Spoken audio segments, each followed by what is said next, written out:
Hello, hello mga ka-Asialink and welcome to Asialink TV, ang show na tampok ang mga kwento ng pagsisimula, pagdiskarte at tagumpay ng mga tunay na Pinoy entrepreneurs.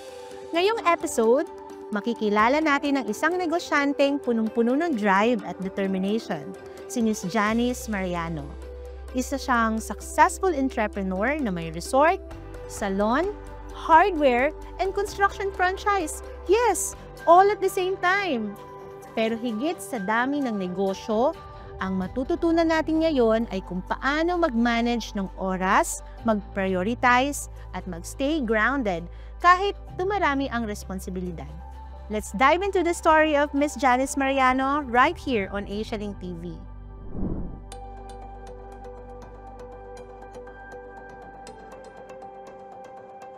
Hi, my name is Janice Kathleen Villano Mariano.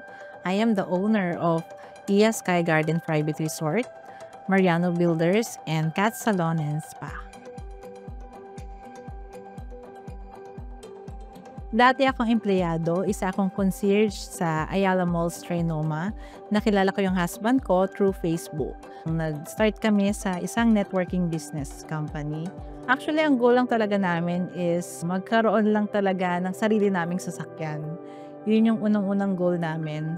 And then, sumunod nun, syempre, gusto namin na magkaroon ng sarili naming bahay. Kasi nung nagsisimula kami ng husband ko, nakatira kami sa isang bahay kasama yung mga kapatid niya. Unti-unti, napapalaki na namin yung business namin, which is yung hardware na sinimula ng husband ko. Siyempre, yung pangarap namin na magkaroon ng house and lot. Siyempre, sa amin, hindi basta house and lot lang. Gusto namin ng yung talagang building na, yun yung pangarap namin na nandun yung pangarap ng mga anak ko na magkaroon ng may bahay na may swimming pool. So, ito yung, dito nag-start yung pangarap namin na magkaroon ng magandang buhay sa building na to.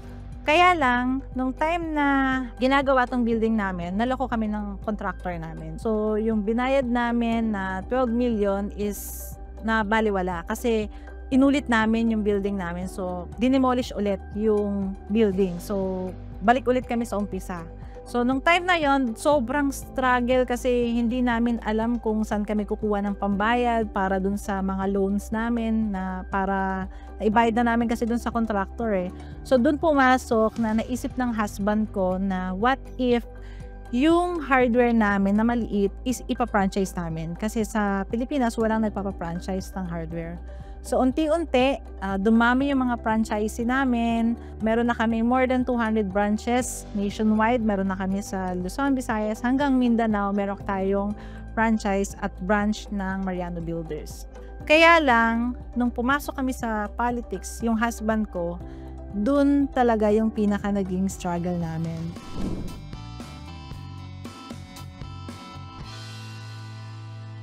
Hi mga ka-Asialink! Ako si Charmaine Ramos at today, pag-uusapan natin ang mga dapat iwasan sa loan application.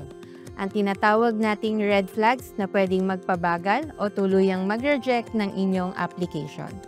Tara! Isa-isahin natin ang 4 sa pinaka-common na red flags na tinitignan namin dito sa Asialink. At syempre, kung paano ito maiiwasan. Red flag number 1, may pending legal issues o disputes. Kung may ongoing legal case ka, lalo na kung may kinalaman sa pera, negosyo, o property, agad naming tinitake note yan. Bakit? Dahil ang legal troubles ay nagdudulot ng kawalang katiyakan sa approval ng inyong loan applications. Kahit mukhang walang kinalaman ang kaso sa loan, red flag pa rin ito. Kaya minsan, dito pa lang nahuhold na ang applications. Tip: kung may legal concern ka, maging honest ka agad sa loan officer mo. Transparency goes a long way, lalo na kung may maipapakitang dokumento na inayos mo na ito. Red flag number 2, peke o kulang na dokumento. Ito, major red flag. Tampered IDs, edited ORCR at kahit yung hindi tugma-tugmang pirma. Red flag na agad.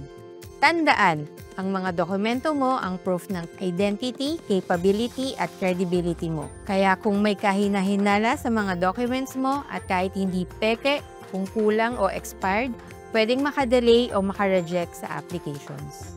Tip: Maganda na i-review muna lahat ng documents bago ito isubmit dahil as part of our evaluation and background verification stage, we conduct document checking kaya huwag na huwag magpa-falsify ng mga dokumento kung gusto na ma-approve ang inyong loan application. Dahil kapag nawala na ang tiwala, mahirap na itong maibalik.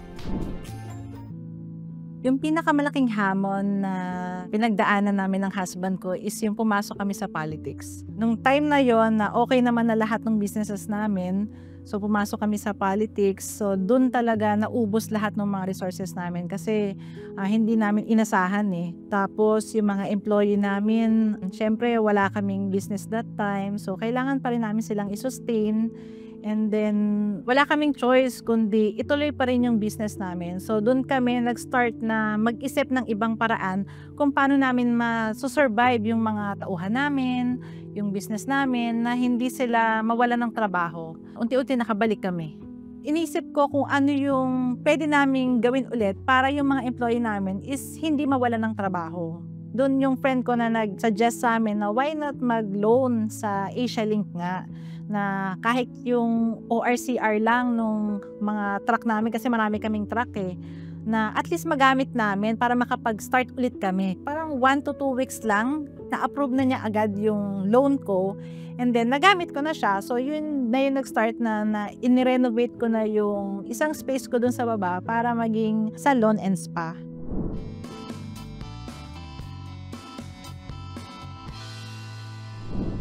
Hello ulit mga ka-Asialink!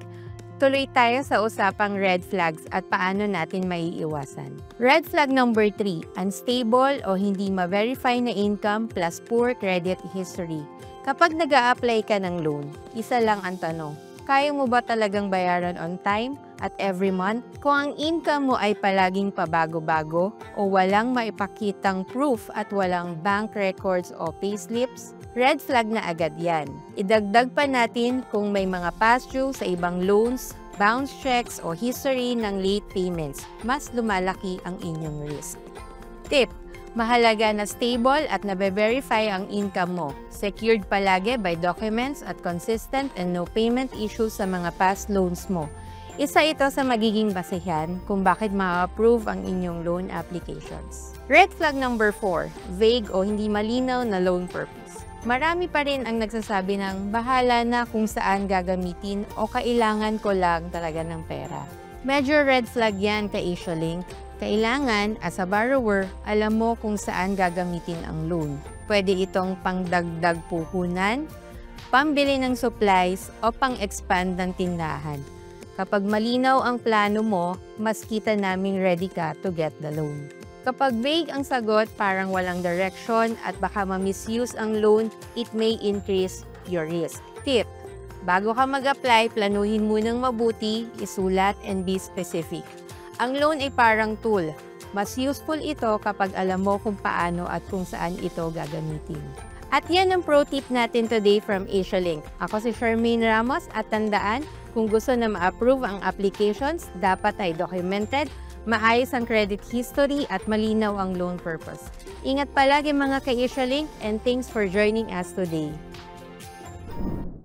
So, pinanganak ko na mahirap lang din kami. Lumaki ako sa lola ko na nagpaaral sa akin dahil nga uli lang lubos na ako. So, namatay ng maaga yung mga parents ko. Isa sa mga, bakit kami nagpursige na maging maganda yung buhay namin kasi gusto din talaga namin na yung mga anak namin is hindi na maranasan yung hirap na pinagdaanan namin ng husband ko. Kahit sa mga pamangkin ko, gusto ko na kung walang magpapaaral sa kanila, nandito ako yung willing na magbigay sa kanila nun. So, hindi ko talaga lubos akalain na makakarating ako kung nasan man ako ngayon, na lahat ng meron ako ngayon is imposible eh. Tinuloy-tuloy ko lang. Kung ano yung trend, kung ano yung nasa isip mo na gusto mong gawin, gawin mo lang. Kasi hindi mo naman masasabi kung ano yung mag-click. And eventually, kapag naging yun na yung para sa'yo, mangyayari siya. Sa mga parents ko, kung sakaling nabubuhay sila ngayon, no, siguro yung mga bagay na gusto kong sana nagawa ko para sa kanila. Katulad ng pag-travel, diba? Yung magandang buhay na kahit hindi namin naranasan. Gusto ko sana iparana sa kanila. And sayang lang kasi ngayon hindi na nila nakita. Pero sana kung nakikita nila ako ngayon, sana I hope na proud sila sa akin na sa dami ng pinagdaanan namin ng pamilya ko, na akala ko hindi na kami makakasurvive. Yung panahon na naalala ko na asin lang yung ulam namin. Pero ngayon, kaya mo nang ibigay sa kanila, kaya lang wala na. Ma, pa, kung nakikita mo man ako ngayon, kung nakikita niya man kami ngayon, huwag ka nang mag-alala sa amin. Sobrang okay na okay kami. At dyan nagtatapos ang isa na namang empowering episode ng Asialink TV. Maraming salamat kay Ms. Janice Mariano sa pagbabahagi ng kanyang kwento. Hindi lang tungkol sa success sa negosyo, kundi sa discipline, focus, and time management na kailangan para maabot ang tagumpay sa maraming larangan. Mga ka-Asialink, tandaan, hindi kailangan pumili ng isa lang. Basta may tamang diskarte, clear goals at dedication, kaya mong pagsabay-sabayin ang mga pangarap mo. Ako po si Leah Yap, your host, at ito ang Asialink TV. Hanggang sa susunod, more kwento, more lessons, and more inspiring stories para sa inyong negosyo at buhay. Kita-kits ulit mga ka-Asialink!